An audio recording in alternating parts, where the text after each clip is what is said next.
खड़गे हैं, उन्होंने कहा है कि गंगा में डुबकी लगाने से क्या गरीबी मिट जाएगी।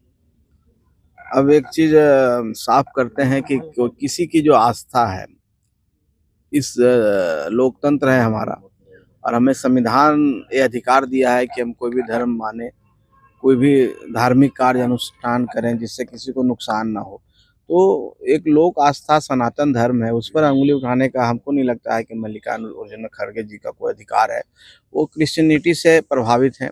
उनके जो समझिए कांग्रेस पार्टी जो सर्वे सर्वा है, वो क्रिश्चियनिटी में है, वो क्रिश्चियनिटी में विश्वास करते हैं, क्रिश्चियन उस चीज़ से उनका लिंक है। तो उस चीज़ को चाहते हैं कि यहाँ पर हिंदू धर्म नहीं बढ़े, यहाँ पर सनातन नहीं बढ़े, यहाँ पर लोग अपना धर्म को ना मान के क्रिश्चियनिटी को अपनाए, इसलिए इस तरह की बातें करते हैं।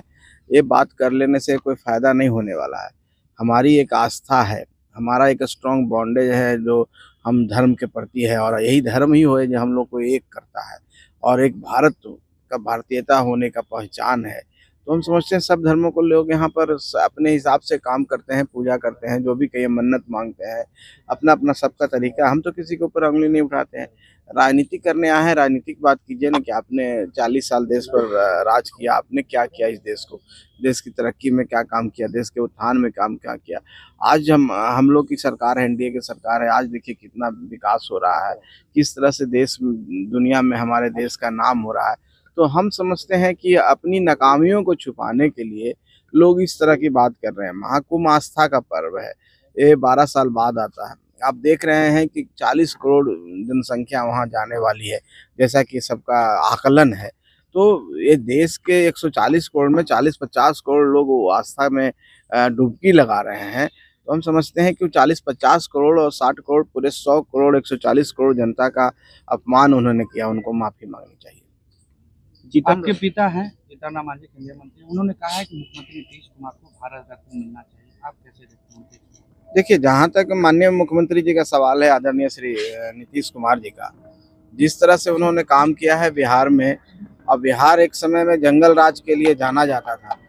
बिहार में लोग आने से डरते थे, और शाम होने पर लोग अपने घरों से नहीं निकलते थे। आज का समय बदल चुका है। जैसे ही माननीय नीतीश कुमार जी ने बिहार में मुख्यमंत्री बने, आप देखिए हमारी बेटियां साइकिलों से घर से स्कूल जाने लगी, और पूरा शांति हुआ, सब लोग अपना धंधा पानी शुरू किए। बहुत सारे यहाँ पर शोरूम खुलते थे और शाम में बंद हो जाते थे। किन्हीं की गाड़ी का शोरूम खुला तो गाड़ियाँ मंगवा ली जाती थी, शादी हो रहा है तो सारी गाड़ियाँ मंगवा ली जाती थी। तो वो माहौल से निकालने का श्रेय निश्चित तौर पर माननीय नीतीश कुमार जी को है। एक भागीरथ प्रयास है, एक बहुत बड़ा प्रयास था जो एकाएक अशांत बिहार को शांति की ओर ले गए। उसके बाद इंफ्रास्ट्रक्चर डेवलपमेंट, आप देख रहे हैं कि पहले बिजली नहीं आती थी, हम लोग छतों पर इंतजार करते थे, बिजली आती थी तो पूरे मोहल्ले में एक बार हल्ला होता था और सब लोग नीचे जाते थे सोने के लिए। अब उसी बात नहीं है। तो रोड आप देखें, बिजली के क्षेत्र में देखें, किसी भी इंफ्रास्ट्रक्चर के क्षेत्र में देखें, रोजगार की बात करें, नौकरी की बात करें, अब उद्योग धंधे भी बिहार में आने लगे हैं। तो सब मिला करके हम सुशासन का राज है, कानून का राज है, और शांति है और तरक्की है। तो इतना इस स्टेट को, जो बीमारू स्टेट में गिनती था, उसको हम आगे ले जाने का काम कर रहे हैं। आने वाला 5 साल में हम समझते हैं डेवलप स्टेट के श्रेणी में हम आ जाएंगे।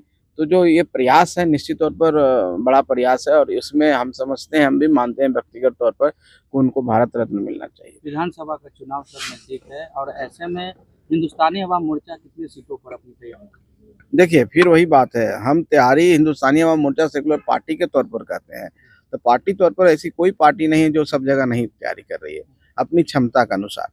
अब जितनी मेरी क्षमता है, हमारी पार्टी की जितनी हमारी हमारी संगठन क्षमता है, क्षमता का मतलब संगठन क्षमता है, हम सारे सीटों पर तैयारी कर रहे हैं। 243 सीटों पर तैयारी कर रहे हैं। 243 सीटों पर हमारे कार्यकर्ता हैं और हमारे लोग हैं, और सब मेहनत कर रहे हैं। हम चाहते हैं कि ज़्यादा से ज़्यादा हम संगठन के रूप में मजबूत हों, संगठन का विस्तार हम सब सीटों पर करें। बाकी आपका जो इशारा जिस ओर है, वो अभी समय नहीं आया। जब समय आएगा, बातचीत होगी, बैठ के जब सारी बातें होंगी, तो निश्चित तौर पर आपको भी खबर करेंगे कि हम कितनी सीटों पर। आपके पिता लगातार 20 से 40 सीटों की डिमांड कर ज्यादा रहे हैं। ध्यान कितनी सीटों पर आएगा सर? जितनी सीटिंग सीटें हैं फिलहाल उस पे, या फिर उससे ज्यादा?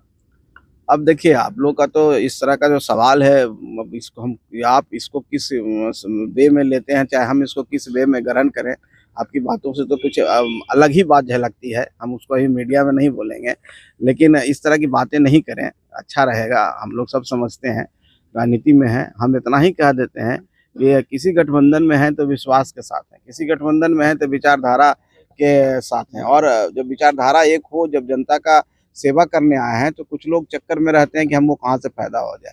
तो उस तरह के चक्कर में हम नहीं रहते हैं, ना हमारी पार्टी रहती है। ये सीट का कोई मामला नहीं है, सम्मानजनक तरीके से सबका सम्मान अगर हो और सम्मान के साथ सबका समझौता होगा और निश्चित तौर पर होगा, तो उसमें हम लोग खुश हैं। बाकी जहाँ तक बात होगा, ये बात आपको कहने की जरूरत नहीं, हम लोग बैठ करके आज शांति से सब काम कर लेंगे, इसमें कहीं पर कोई इफर्ट नहीं है। संतोष सुमन चाह रहे हैं कि चिराग पासवान को जितनी सीट मिले उतने आपको भी सीट मिले बिहार में। ये कौन कह दिया आपको? कोई तुलना ही नहीं होता है, हम लोग क्यों तुलना किसी से करें? सब अपनी अपनी अपनी बातें करते हैं, हम अपनी बात करेंगे, जब हम बैठेंगे तो अपनी बात करेंगे, हम किन्हीं से तुलना क्यों करेंगे? ये तो बात सही नहीं है। और जहाँ तक चिराग पासवान जी की बात है, चिराग पासवान जी भी अपनी पार्टी के लिए काम कर रहे हैं, अपनी पार्टी को आगे बढ़ाने के लिए कर रहे हैं, हम भी अपनी पार्टी को आगे बढ़ाना चाहते हैं। ये समय का फेर है, समय आएगा, धीरे धीरे सब हो जाएगा, आप निश्चिंत रहिए, आपको कहीं परेशानी नजर नहीं आएगी, सब आपको स्पष्ट कर दिया जाएगा। एक सवाल है सर कि मुख्यमंत्री नीतीश कुमार के बेटे निशांत कुमार को जो है वो राजनीति में एंट्री उनकी होनी है होली के बाद, ऐसा कहा जा रहा है, संभावना जताई जा रही है, आपको क्या लगता है? अब संभावना पर हम क्या बात करें, इसकी तो कोई जानकारी न मुझे है, और जिस दिन जानकारी होगी आपको स्पष्ट कर देंगे। और कोई भी व्यक्ति आज़ाद है यहाँ पर राजनीति में आने के लिए, कोई काम करने के लिए। तो माननीय नीतीश कुमार जी के जो बेटे हैं वो भी इसी समाज के हिस्सा हैं। अगर उनको इच्छा करता है कि हम कोई समाज सेवा करना है तो कोई रोक नहीं सकता है, उनके पिताजी भी नहीं रोक सकते हैं, तो उनके अपनी इच्छा पर डिपेंड करता है। जहाँ तक मैंने वीडियो देखा है और कहीं क्लिप देखा है, तो अध्यात्म की ओर जुड़े हुए हैं, उन्होंने तो साफ मना किया है। पता नहीं आप लोग किस आधार पर कयास लगा रहे हैं, आपके कयास पर मैं कोई टिप्पणी नहीं करना चाहता हूँ, मुझे कोई जानकारी नहीं है। मंत्री जी सवाल है कि एनडीए एक तरफ तैयारी कर रही है, झारखंड में भैया सम्मान योजना के तहत एक बार फिर से हेमंत सोरेन वापस आ गए थे। अगर उनको इच्छा करता है कि हम कोई समाज सेवा करना है तो कोई रोक नहीं सकता है, उनके पिताजी भी नहीं रोक सकते हैं, तो उनके अपनी इच्छा पर डिपेंड करता है। जहाँ तक मैंने वीडियो देखा है और कहीं क्लिप देखा है, तो अध्यात्म की ओर जुड़े हुए हैं, उन्होंने तो साफ मना किया है। पता नहीं आप लोग किस आधार पर कयास लगा रहे हैं, आपके कयास पर मैं कोई टिप्पणी नहीं करना चाहता हूँ, मुझे कोई जानकारी नहीं है। मंत्री जी सवाल है कि एनडीए एक तरफ तैयारी कर रही है, झारखंड में भैया सम्मान योजना के तहत एक बार फिर से हेमंत सोरेन वापस आ गए थे, तेजस्वी यादव भी माँ बहन योजना की बात कर रहे हैं, क्या लगता है इससे फर्क पड़ेगा बिहार की राजनीति में? अब देखिए, जिसके पास कुछ देने को ना हो वो कहता है कि हम दानवीर हैं, वही बात हो गया। तेजस्वी यादव जी ने घोषणा कर दिया, देंगे कहाँ से? हैं क्या चीज वो मुख्यमंत्री हैं क्या? तो हेमंत सोरेन ने किया, हेमंत सोरेन उस समय मुख्यमंत्री तो उन्होंने दे दिया चुनाव से पहले। तो तेजस्वी यादव जी इस तरह के, हम भी अगर कुछ नहीं है और आज हम कह देते हैं कि हम सब सीटों पर चुनाव लड़ेंगे, और हम चुनाव लड़ेंगे तो एक एक लोगों को घर बैठा के पैसे देंगे, खाना खिलाएंगे, किन्हीं को कोई काम करने की जरूरत नहीं है। आप पत्रकार बंधु जितने हैं सबको हम 50-50 हज़ार रुपये महीने देंगे, तो कह देंगे आप लोग सब वोट दे दीजिए हमको, हम चुनाव अकेले लड़ने के लिए तैयार हैं। तो ये सब फालतू की बात है, ये हाइपोथेटिकल बात है जो कभी हो नहीं सकता है। हम सूरज को पर चले जाएंगे, हम चंद्रमा को लांग देंगे, हम ये बन जाएंगे, ये बन जाएंगे, सब करने से कुछ होता नहीं है। जनता का विश्वास जिसके साथ है, जनता का प्यार जिसके साथ है, आशीर्वाद, और निश्चित तौर पर वो जनता के लिए काम करेगा। तो हम लोग के साथ जनता है, आने वाला समय में हमारी सरकार बन रही है, प्रचंड बहुमत से हम लोग बन रहे हैं, जो देना होगा हमारी सरकार देगी, माननीय नीतीश कुमार जी देंगे। तो वो कहाँ है? वो तो कहीं है नहीं, 3 में